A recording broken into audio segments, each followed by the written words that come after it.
بسم الله الرحمن الرحيم والصلاة والسلام على سيدنا محمد وعلى آله وصحبه وسلم. نرحب بكم جميعا في هذا اللقاء، وهو ضمن أنشطة قسم إدارة الأعمال في ندوة لقسم إدارة الأعمال بشكل شهري. وفي هذه الندوة هذا الشهر في البداية طبعا نرحب بكم أجمل ترحيب، نرحب بالزملاء الأساتذة أعضاء الهيئة التدريسية، ونرحب بالطلبة الأعزاء. أهلا بكم جميعا، ودعوني باسمكم أن أرحب بالدكتور محمد فايز بطاينة من كلية الحجاوي قسم الاتصالات. دكتور محمد سيحدثنا في هذا الوقت حول موضوع في غاية الأهمية، وموضوع أيضا مثير للانتباه، وهو بعنوان Exponential Thinking and Disruptive Innovations.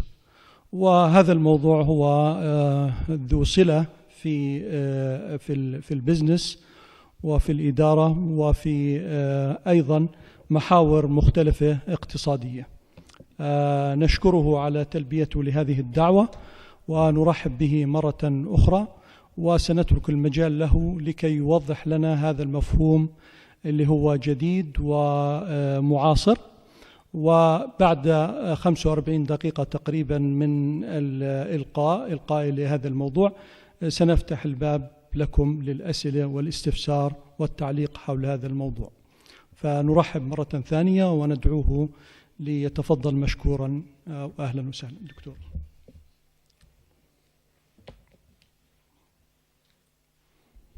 Okay. Hello, everybody. Good afternoon. I would like to thank you for being here today and for having the curiosity. Can you guys hear me well? Can you hear me? Okay. For having the curiosity to see what this is all about. Okay, and I would like to thank Dr. Yahya Malhan for inviting me to present the Exponential War to you guys. I would also like to thank the president of Yarmouk University, Professor Faouri, for believing in this, for being enthusiastic about this, and for having the determination to turn this whole linear to exponential or transformation of our beloved Yarmouk University into reality. Okay, so I would also like to dedicate special thanks for Engineer Ayman Hajjawi, whose late father is the one who established our Faculty of Engineering, and which was named after him, actually, for granting us this priceless opportunity to get us all exposed to this exponential mentality thing, and to get us all infected by this amazing bug. We're all infected now by this bug, and hopefully by the end of my presentation today, we're going to get each and every one of you infected as well. Okay. So I will start by this quote by Salim Ismail. Salim Ismail is the executive president of the Singularity University. I don't know if you guys are familiar with the Singularity University. The Singularity University is a think tank in Silicon Valley, California. He says that in today's corporate world, there's a new breed of institutional organism, the exponential organization, loose on earth. And if you don't understand it, prepare for it, and ultimately become it, you will be disrupted. And by disrupted, I mean that you're going to disappear. You're not going to be around there tomorrow. Your business model is going to disappear, and you're going to be removed to the heap ash of history where nobody would care about you. Okay.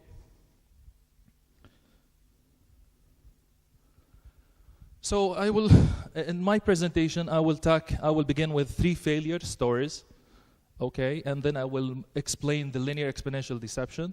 I'll talk about the change that we're seeing in the world of technology and how to make sense of that. I will talk about what is happening in the world of education. I will explain the concept of disruptive innovation and what is happening in the world of education, and I will finish by how to be exponential, how ourselves can be exponential thinkers, and how we can teach our students to be exponential thinkers. Okay. So my first story is about iridium. Anybody heard about iridium? Can I see a raise of hands? Iridium. Actually, iridium, if you go back to the periodic, if you guys are aware of chemistry, it is one of the chemical elements. It's called iridium. Its atomic number is 77. I mean, how this is connected to my story, Iridium is an American company that was spun out by Motorola to launch 77 satellites around the globe to provide mobile telephony at one price, no matter the location. And the reason they decided to do this is because the cost of installing cell phone towers at that time was too expensive to blanket out the vast majority of the landscape. It was costing them $100,000 to establish each cell phone tower. So the project started in the late 80s, took 12 years to be operational, cost them $5 billion. But guess what? In those 12 years, network speeds were increasing by orders of magnitude. The cost of cell phone towers was dropping exponentially. The GSM grew so quickly that it totally replaced their dreams and ambitions of building a satellite mobile network. And Iridium turned to be a spectacular failure and a dramatic victim for the technological innovation that took place due to their misjudgment regarding cell phones. Okay, so that was my first story. My second story about Nokia. Nokia was the largest and the most profitable cell phone manufacturer at a certain point in time. But Nokia, actually, they were the ones who invented touch screens. But even though they failed to exponentially grow with the trends and demands of the market, and the whole industry collapsed in terms, they could not grow exponentially with the trends and demands of the market. I'll tell you a very interesting story about Nokia. In 2007, Nokia paid $8.1 billion to purchase a navigation company called Navteq. And they thought that by doing so, they will utilize the GPS sensors that are distributed all over the world, and that would give them a strong competitive weapon in terms of mobile mapping and traffic information. They will dominate this field.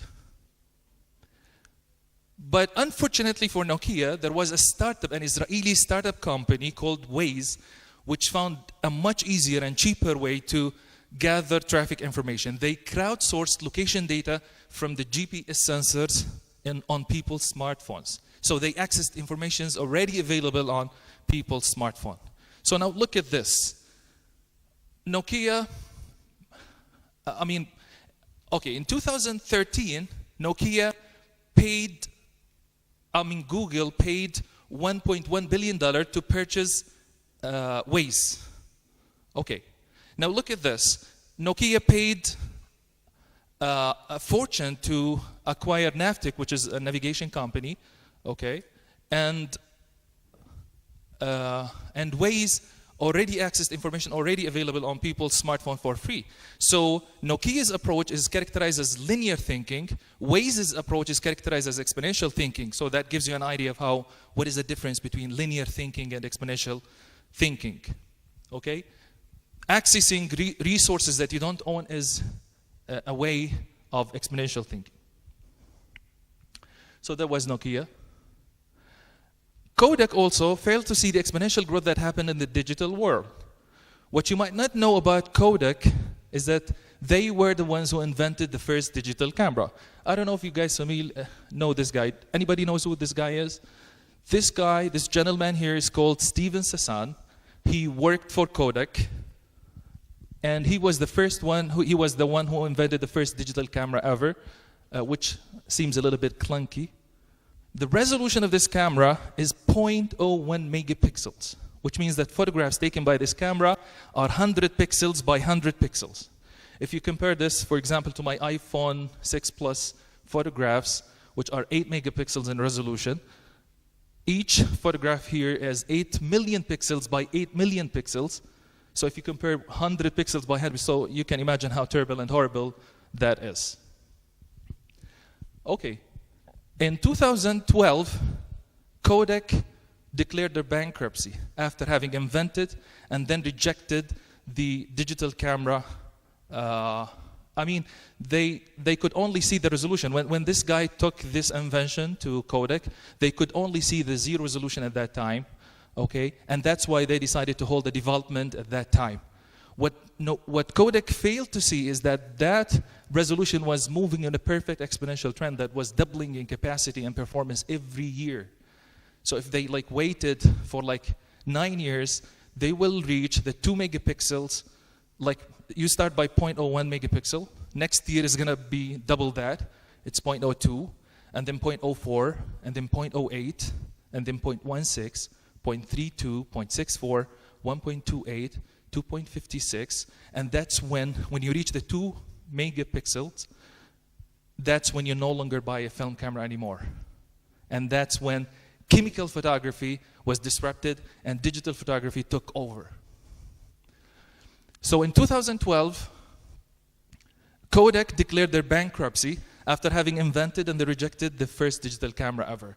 This caricature here shows a very funny but yet heartbreaking picture of how everybody was using a digital camera to record the failure moment of Kodak when they declared their bankruptcy in 2012. Actually, by the same time Kodak was closing its doors, a startup company called Instagram, 3 years in business with 13 employees, they were acquired by Facebook by $1 billion. Ironically, this happened while Kodak still owned the patents for digital photography. So now, looking at these 3 failure stories, can you tell what is common between the 3 failure stories? They all failed to see the exponential growth that happened in the digital world, in the world of technology. Iridium failed to see the exponential growth that happened in the GSM. They anticipated that cell phones are going to disappear and that satellite phones are going to take over. So they were wrong about that. The GSM grew so quickly that it totally replaced their dreams and ambitions. Nokia failed to exponentially grow with the trends and demands of the market. Kodak failed to see the exponential growth that happened in the digital world. So they all failed to see the exponential trend that was happening in the world of technology. They all did the same mistake. They used linear tools and trends of the past to predict an accelerating world. Okay, now here's the challenge. Albert Allen Bartlett, it becomes now fundamentally important to understand this whole exponential behavior taking place. Albert Allen Bartlett, who taught at UC Boulder, University of Colorado at Boulder, he says that the greatest shortcoming of the human race is our inability to understand the exponential function.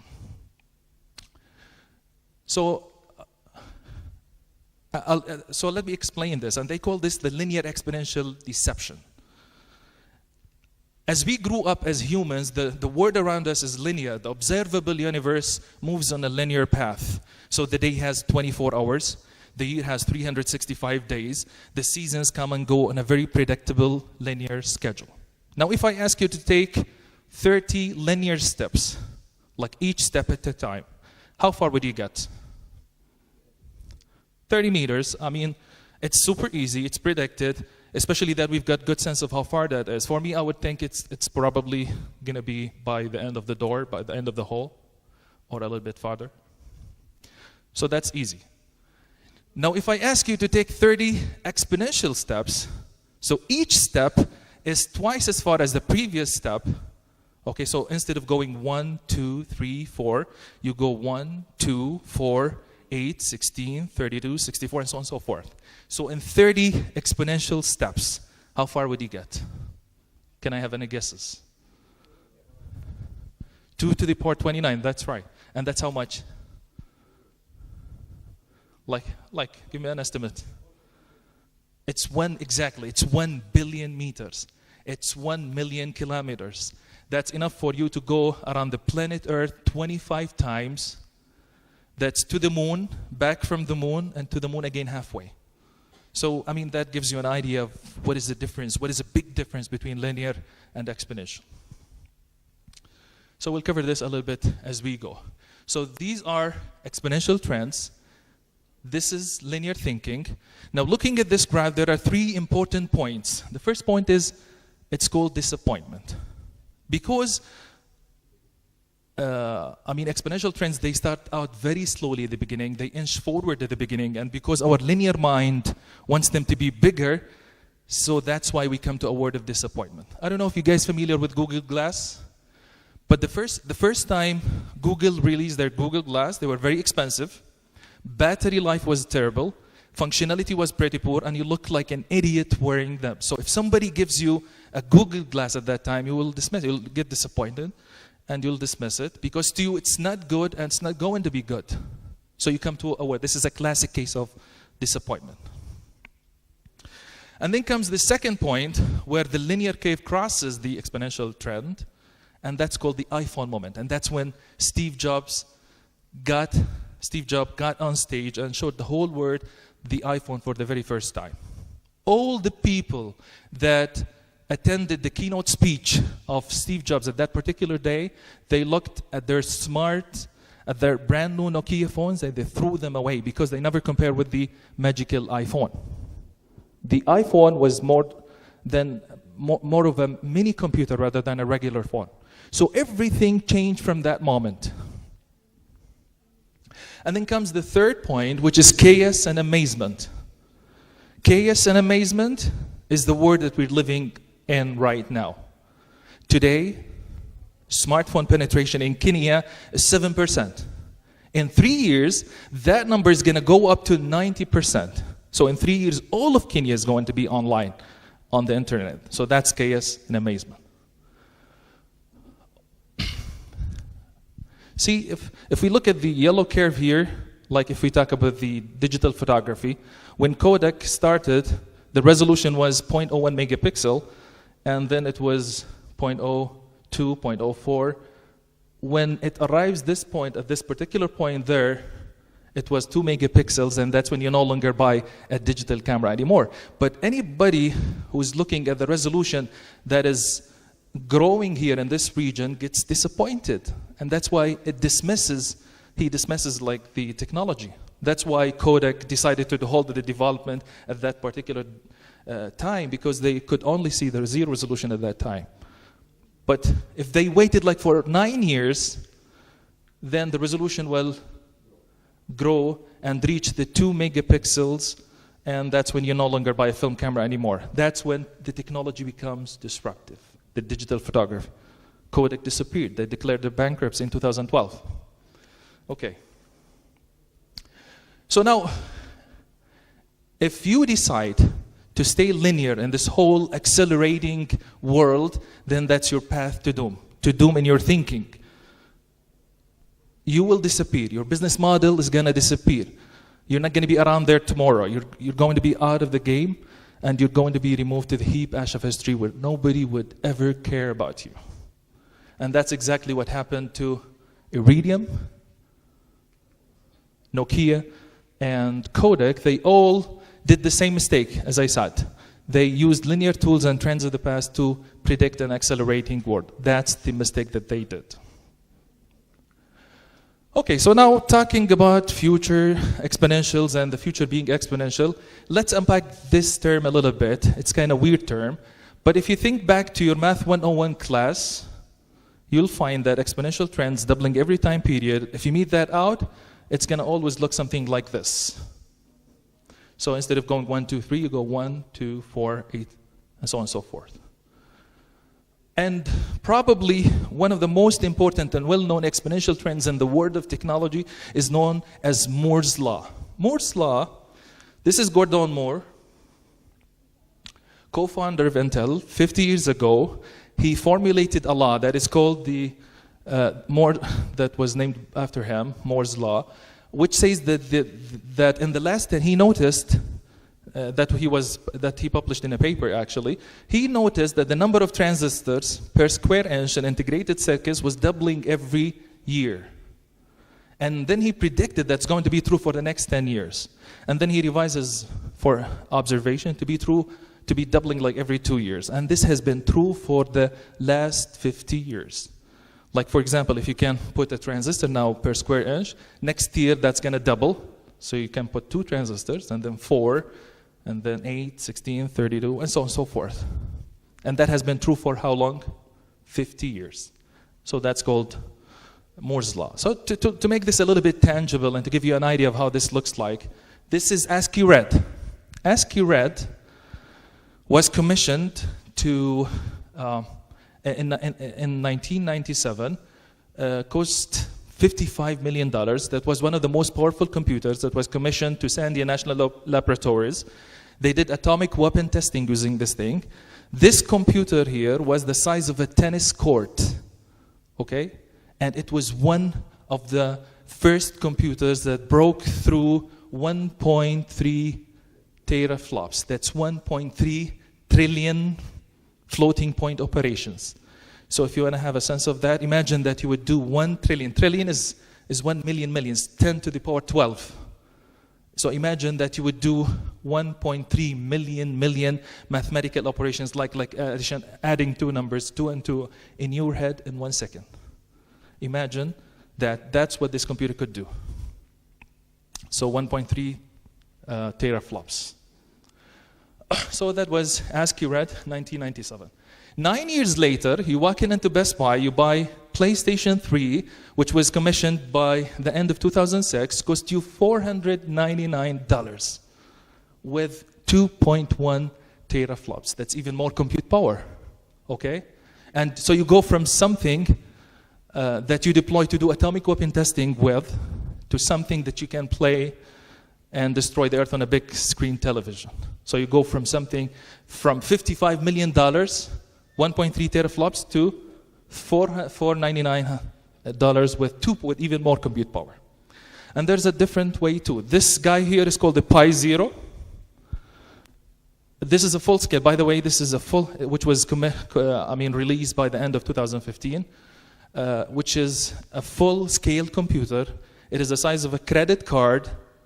Can you imagine that? Which you can plug to a monitor and a keyboard, and you can put some RAM in, and you can run Windows on this thing. Cost you how much? $5. The compute power of this guy here is literally what you get for the price of a large Starbucks latte. Gets you 2.5 Cray-1 supercomputers. Each one of those has more compute power than NASA has to put the man on the moon. So with $5, you buy the Pi Zero, whose compute power is equivalent to 2.5 Cray-1 supercomputers. Each one of those has more compute power than NASA has to put the man on the moon. And then you get super, super small. This is a golf ball here. This processor here is 2 millimeters by 1.6 millimeters. Okay, the compute power of this processor here is better than early stage Pentium processors. This processor here and many other processors like it is the sole reason why everything is going to be smart.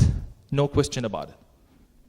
So what I'm trying to say is that computing gets two interesting ways. It gets incredibly powerful and it gets incredibly smart. Okay, and now it's also important to understand that exponential trends are not only happening to computing, it's also happening to many other industries. For example, the number of internet-connected devices.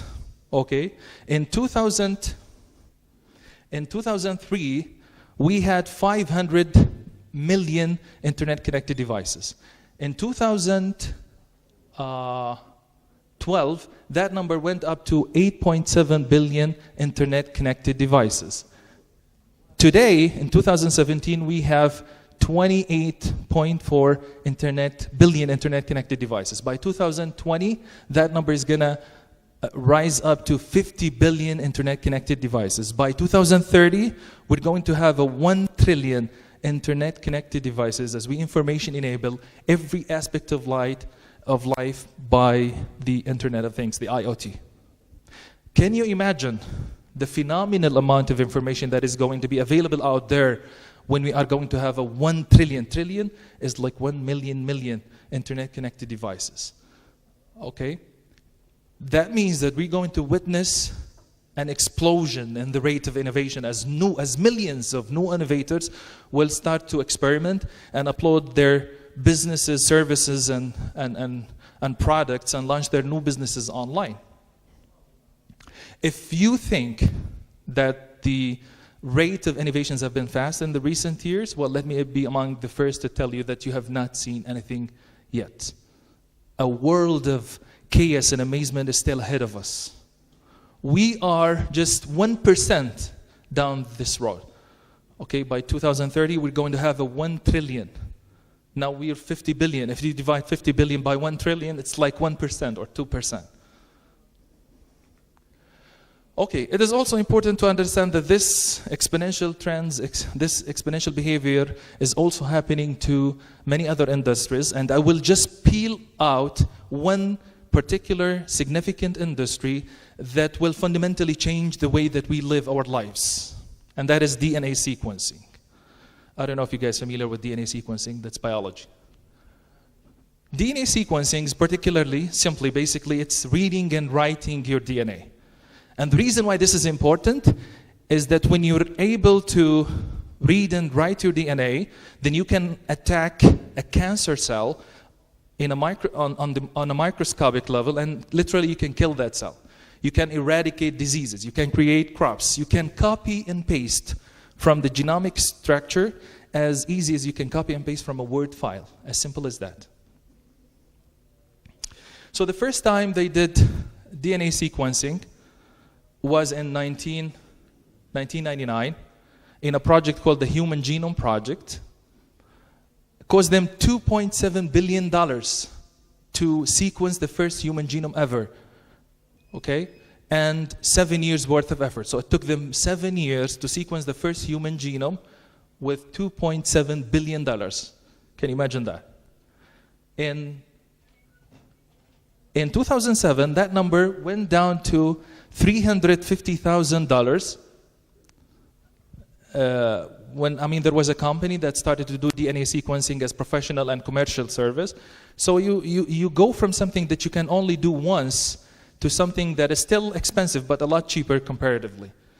In 2014, that number went down to $1,000. Today, that number went down to $100. So basically what you can do today, you can send your hair to the United States of America.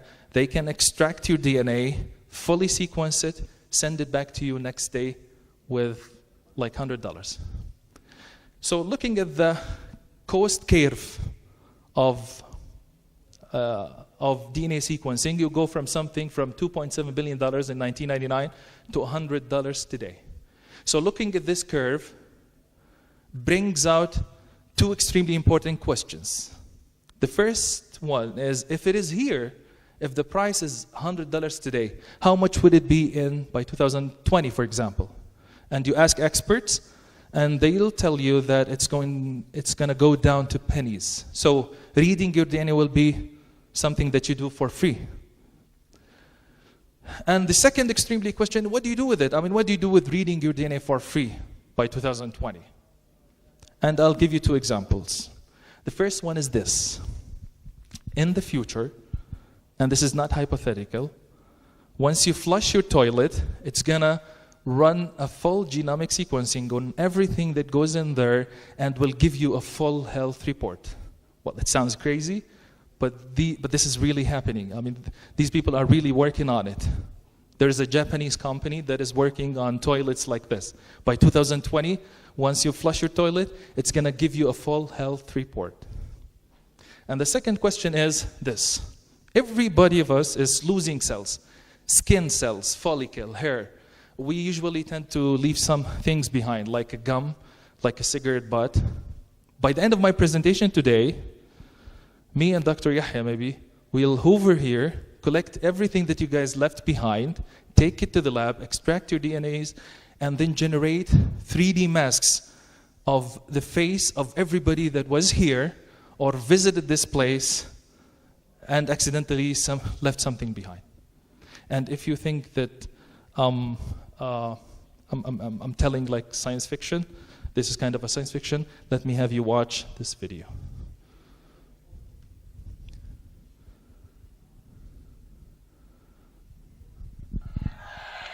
You may want to think twice the next time you spit out your gum or drop a cigarette butt in public. New York artist Heather Dewey Hagborg might pick it up, extract the DNA, and turn it into a 3D face that could look like you. A lot of my work begins with a question. In this particular case, the question was, what can I learn about someone from a single hair?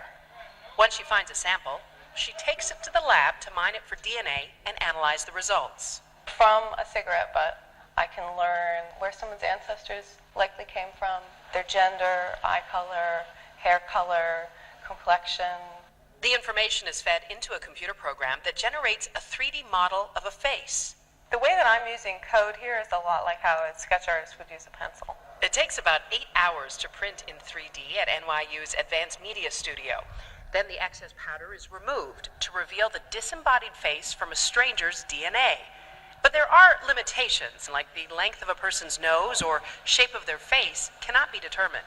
The faces have a general likeness. It might look like a family resemblance. Right now I can't determine age, so all of my masks are aged between 20 and 40. Dewey Hagborg started the project called Stranger Visions after creating her self-portrait 2 years ago. Now she's hoping it will raise questions about genetic privacy. It's meant to be an exploration at the intersection of art and technology and science, and it's meant to be a provocation. Okay, so it sounds pretty wild, it sounds crazy, but this is really happening. And FBI has been doing this for the last 20 years. So what I'm trying to say is that we are rapidly moving into a world that would dramatically look different than the world we've seen and felt in our lifetime so far. This is Ray Kurzweil. He's one of the co-founders of the Singularity University. He formulated a law that is called the law of accelerating returns, which basically says that any technology, once digitized, once information enabled, then it moves on a perfect exponential trend that doubles in capacity and performance every year. And what Ray Kurzweil, he says that whenever you shift to an information-based environment, the pace of development jumps onto an exponential growth path, and that the price per performance that doubles every year or two. So the price element is reduced exponentially, and the performance grows exponentially every year or two, and that is verified. So what Ray Kurzweil did, he was interested to see how stable these trends over longer periods of time. So we knew from Moore's law, as I explained, that it was true for 50 years. But Ray Kurzweil, he was interested to see how this is stable over longer periods of time. So instead of looking at the number of transistors per square inch in integrated circuits, which you can only do when you have transistors, he looked at the number of calculations per second per $1,000. And he found out that the exponential trends are true for not only 50 years, as we know from Moore's law, it was also true for 110 years. So if this has been true for the last 110 years, then most likely it's going to be true for the next 110 years. So with what Ray Kurzweil did, he extrapolated that figure out, and he was able to define or to determine the point in time when we are going to have a computer that has the compute power of a human brain. And that's going to happen in 15 years from now, in 2030. And guess what? Because this is moving on a perfect exponential trend, so that is going to be doubling every year. So a year or 2 years. So 2 years from that, you're going to have a computer that has the compute power of 2 human brains, and then 4, and then 8, and then 16. By 2050 or 2060, we're going to have a computer that has the compute power of the human brains of the 7.5 billion people living on Earth combined. Can you imagine that? Maybe we're not going to be by that time, but our kids are going to enjoy that glory. This is Siri. I don't know if you guys are familiar with Siri. I always talk to Siri, and whenever I talk to Siri, I get disappointed. Why? Because Siri does not fully understand me. But guess what? Siri, which is an artificial intelligence technology, is an exponential technology that moves on a perfect exponential trend that doubles in capacity and performance every year. So in 7 years, Siri is going to be 128 times better than it is today. So in 7 years, Siri is going to understand you better than anybody in the world, even your wives or your spouses. Can you imagine that? And this is not only happening to artificial intelligence. Artificial intelligence, infinite computing, sensors, networks, robotics, digital manufacturing, biotechnology, bioinformatics, synthetic biology, digital medicine, neuroscience, data science, 3D printing, nanotechnology, and even aspects of energy. All these are exponential technologies that are doubling in capacity and performance every year. So the idea is that once a technology becomes digitized, it perfectly moves on a perfect exponential trend. So if you have something analog, if you turn it into digital, then it will perfectly move on an exponential trend. I mean, look, if we apply this to our education style, like we teach in classes, in ground classes, that's analog, right? But if we digitize that, if we go online, then we are going to start moving exponentially in that particular regard. And this brings us to the concept of disruptive innovation. A disruptive innovation is an innovation that creates a new market and value network and disrupts an existing value market and value network, displacing leading firms, products, and alliances. A disruptive innovation is not a breakthrough innovation that makes a product a lot better. No. It is an innovation that transforms a product that historically was very expensive to be affordable and accessible by large populations.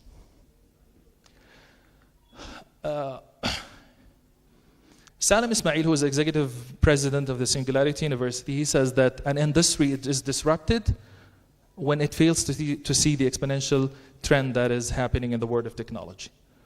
In this table, I have enlisted a lot of examples of disruptive innovations. For example, Wikipedia disrupted traditional encyclopedias.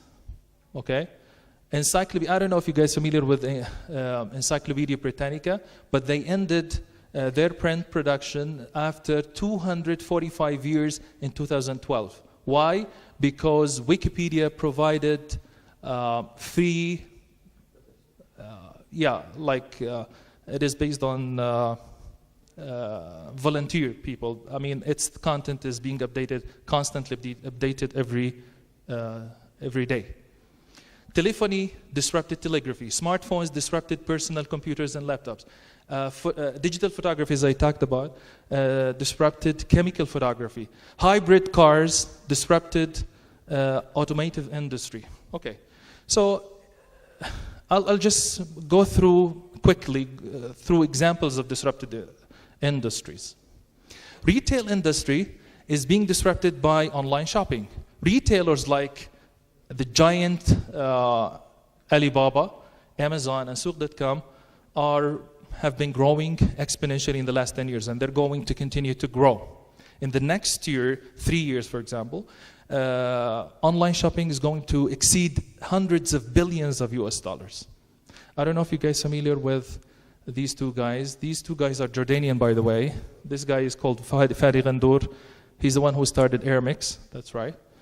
And both of these guys, Fadi Ghandour and Samih Touqan, they were the ones who started Souq.com, which was acquired by Amazon this year. You know for how much?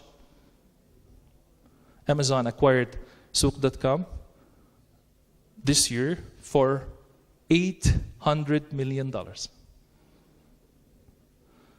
See the exponential growth that is happening. Transportation is being disrupted by Uber. Uber is the largest taxi company in the world. Can anybody give a guess of how many taxis they own at the moment? 0 taxes. They don't own nothing. Exactly. They only own the application, actually, and they maintain it. So Uber is the largest taxi company in the world, and yet they don't own a single taxi. Today, the market valuation of Uber is $62 billion.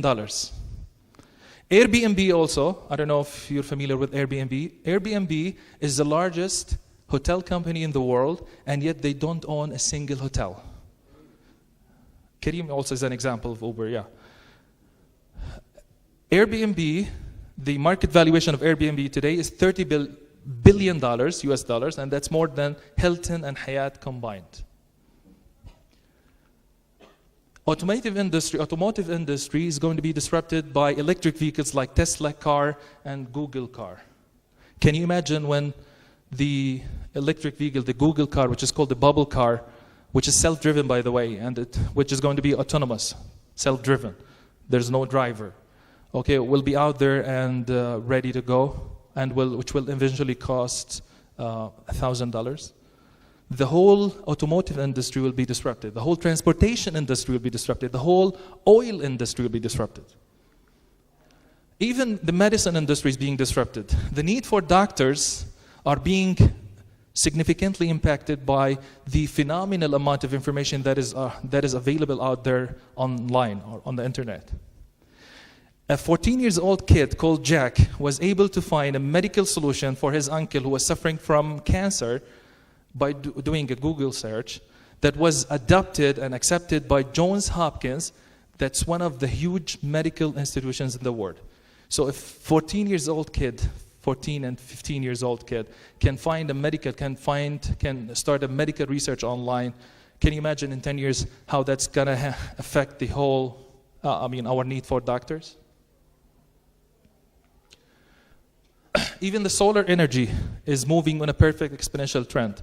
It dropped from $76 per kilowatt hour in 1977 to 3 cents last year per kilowatt hour. And that is going to continue reducing. So after all this, and looking at this exponentially accelerating world, do we really want to stay linear in this whole accelerating world? Because if we have not transformed ourselves from linear to exponential, if we stay linear in this exponentially accelerating world, then it will not only seem as though our competition is racing away from us, but that we are sliding backwards at the breakneck speed into oblivion.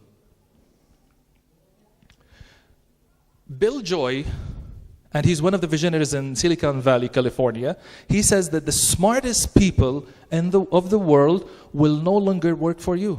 You know why? Because they will work for themselves online.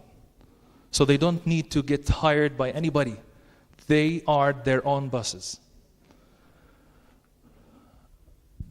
Salim Ismail, who is executive president of the Singularity University, he says that whenever you try to make a transformation from linear to exponential in any institution, then the immune system of the institution will come and attack you.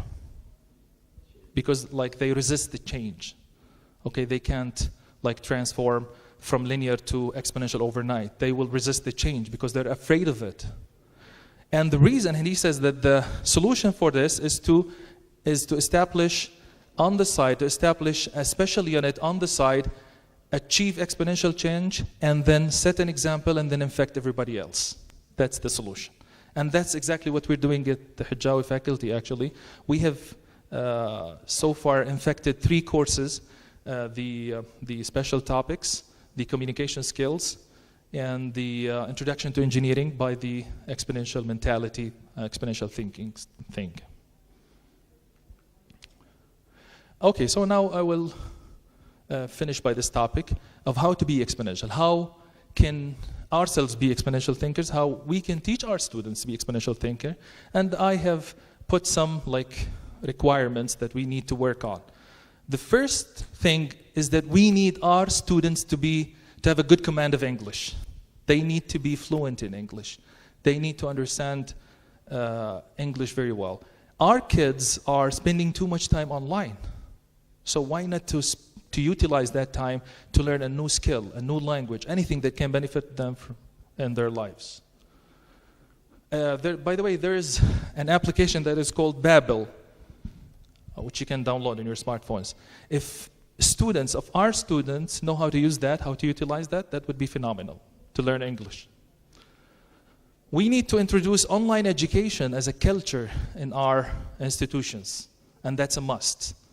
And I know that the president of Yarmouk University is very serious about this, and there is like a project that is going on right now, that we are in the process of establishing an online education center that is going to start online education. So hopefully in 5 years maybe, we're going to be talking about online programs that they don't have to be, maybe, by the way, in the ground classes. They can be only online. Oh, that's our dreams. Okay. We need to let our students understand the available resources available on the internet. For example, Kaggle is a website or an application that you can download on your smartphone that looks for people that are capable of building mathematical algorithms for predictive modeling and analytics. And it's totally based on the idea of crowdsourcing. TaskRabbit is also a website or application that helps anybody find a job online from anywhere, anytime, from the comfort of his very home. All he needs is an internet connection. Kickstarter is a global crowdfunding platform that helps bring innovative projects into life. If you have an innovative idea and you don't have money, well, you can use Kickstarter to raise funds from people that you never met with, that don't know you, simply because they believe in your innovative idea. And you can bring your innovative project into life. Okay, LinkedIn is a professional social network where employers can post where employers can post jobs and where job seekers can post their CVs. What I'm trying to say is that our students are totally oblivious of all this. They're unaware of all this. We need to let our students be aware of all this so that they become better onliners. I have enlisted here plenty of websites for crowdsourcing and for crowdfunding. I would be happy to share this presentation with you if you guys are interested. We need to hold contests and competitions and spread the spirit of innovation and interaction in the class between students. That's fundamentally important. We need to enhance active student participation and interaction in the class and spread the spirit of innovation. We need to review our curricula and make them, adapt them to the real and future world and make them future-proof. At the Singularity University, Salam Ismail, he says at the Singularity University, 80% of the curriculum is about the future. Okay? Now in our traditional institutions, 90% of our curriculum is about the past. We're teaching students about the past. Like 90% of our education is about the past. At the Singularity example, which is like the extreme example, 80% of the curriculum is about the future. It's constantly being updated. And that's why the Singularity University was never accredited. Not because they didn't care, but because the curriculum was changing too fast. Okay, now I'll talk about what is happening in the world of education. Clayton Christensen of Harvard University, of Harvard School, he considered MOOCs. MOOCs is massive open online courses like edX, like Coursera, Udacity, these platforms that provide online education for free. He considers MOOCs a potent disruptive technology that will kill off many inefficient universities. He predicted last year that in 15 years, half of the American university will be bankrupt, will be in bankruptcy, because they're not going to go online, edX, Coursera, Udacity have so far provided courses to over 12 million students. Harvard University offers nearly 800 online courses, 25 degree fields, and over 30 certificates to help students meet their goals. Either develop specialized skills, prepare for a new career, or simply pursue their intellectual inquiry. EPFL is one of the best engineering schools in Switzerland, has an enrollment that grew from 10,000 students in 2013 to 40,000 students in 2016. The extra 30,000 students are all online.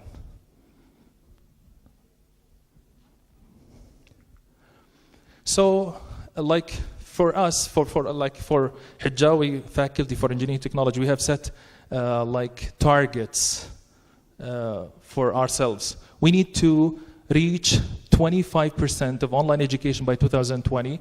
We need to spend more time on research and innovation.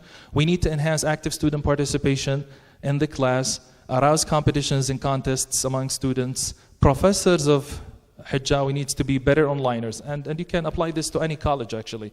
The professors and doctors, they need to be better onliners, and they need to teach their students to be better onliners, that they can work online. You don't have to complain about there's no jobs in the market. No, you can work online.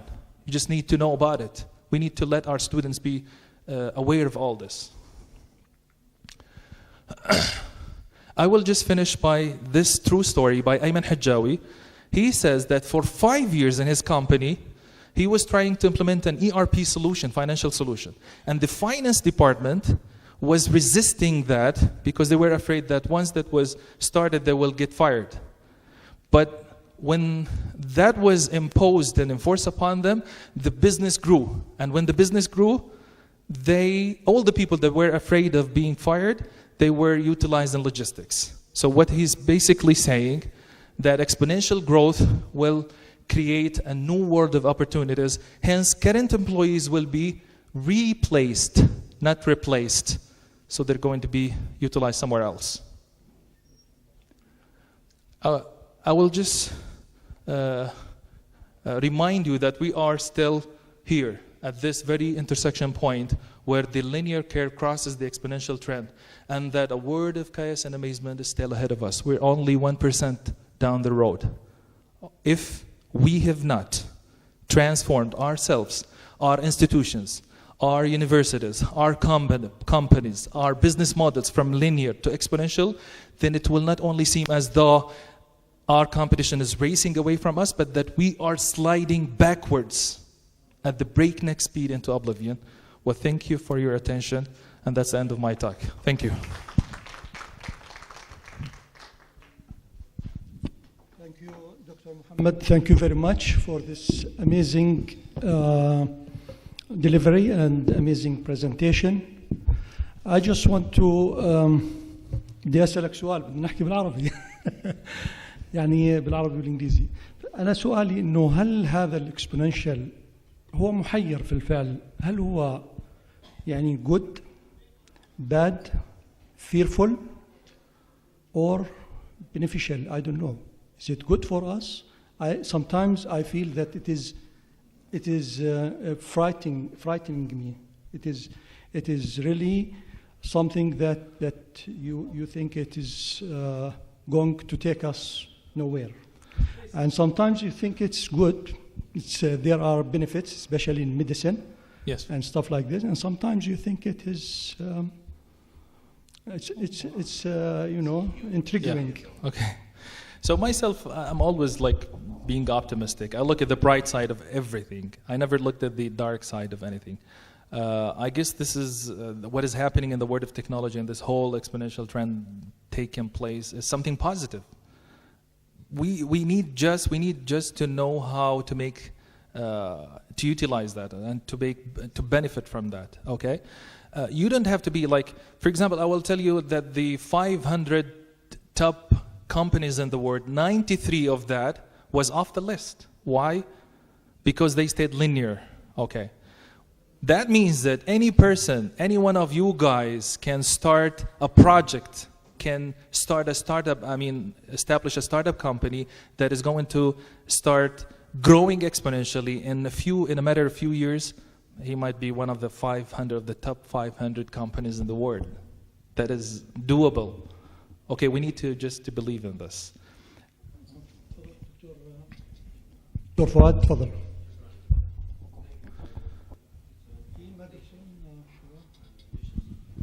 انت ممكن تستعمل هذا وخليني.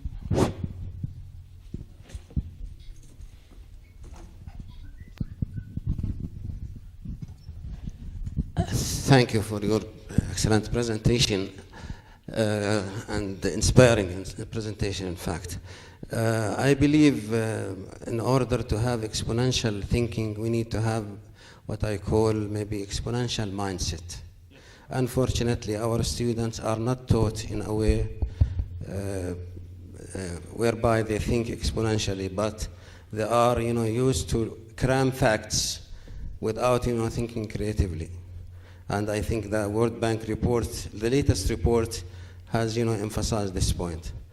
For your recommendation or objectives or what you call it, I would add not only revising the curricula of universities, but school start from the beginning, from grade 1. Exactly, yes. And one more thing is we have to spend not only time on research, but also money, because if we compare the Arab world amount of money spent on research and development, it's way below the international standards. يعني بتحكي عن أقل من 1%، 1% و2 بالعشرة%. بينما تتحدث عن international standard حوالي 2.2 بالعشرة. في إسرائيل 4.3 بالعشرة. شكرا، يعطيك العافية.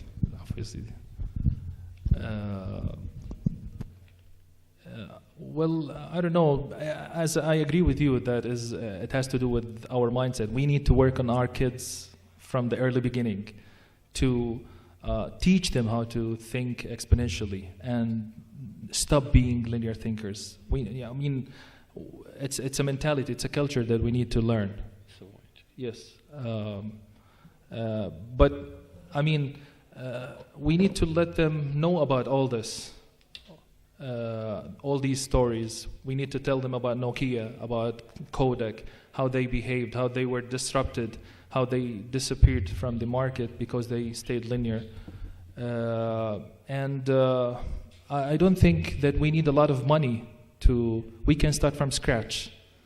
Okay, you just need to have an innovative, disruptive idea. Think about like digital photography, how it disrupted chemical photography. Think about the wheels in the luggage.